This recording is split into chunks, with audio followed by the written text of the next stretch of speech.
கட்டிட சபைக்கு போகும் விசுவாசியை தடுத்தேன். தசமபாகம் கொடுக்காதே என்றேன். குற்றம் சாட்டப்பட்டிருக்கிறேன். இப்படியெல்லாம் நீங்கள் நினைப்பீர்கள் நான் இதையெல்லாம் மறுக்கப் போகிறேன் என்று. இல்லை, நிச்சயமாக இல்லை. அதாவது தசமபாகம் கொடுக்க வேண்டாம்னு சொன்னால் நான் ஏதோ வேதத்துக்கு புறம்பா பேசுகிறேன், போதகரை திட்டுறேன்னு நினைக்கிறீங்க. இல்லை, வசனம் சொல்லும் சத்தியத்தை தான் நான் சொல்கிறேன். தசமபாகம் கொடுக்கலன்னா சாபம், நீங்கள் தேவனை வஞ்சிக்கிறீங்கன்னு சொல்கிறாங்க. ஆனால் வேதம் என்ன சொல்லுது? பழைய ஏற்பாட்டில் யாக்கோபுக்கு 12 குமாரர்கள். அந்த குமாரரோட 12 பேருமே அந்த 12 கோத்திரம் ஆயிடுச்சு.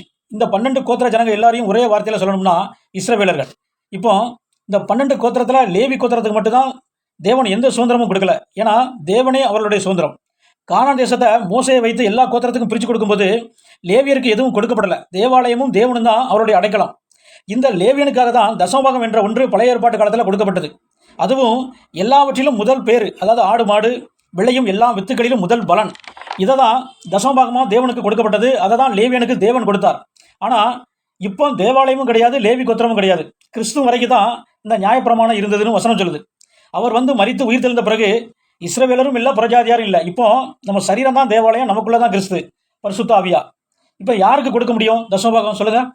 மத்தேயு 25:35-40 படி திருப்பி கொடுக்க முடியாத சிறியவருக்கு நாம் கொடுக்கும் அப்பமும் உடையும் தண்ணீரும் சமாதானமும் சத்தியமும் தான் தேவன் விரும்பும் தசமபாகம். இப்படிப்பட்ட தசமபாகத்தை கொடுக்கும்போது தான் நீதிமானாக முடியும், நித்திய ஜீவனையும் பெற முடியும்.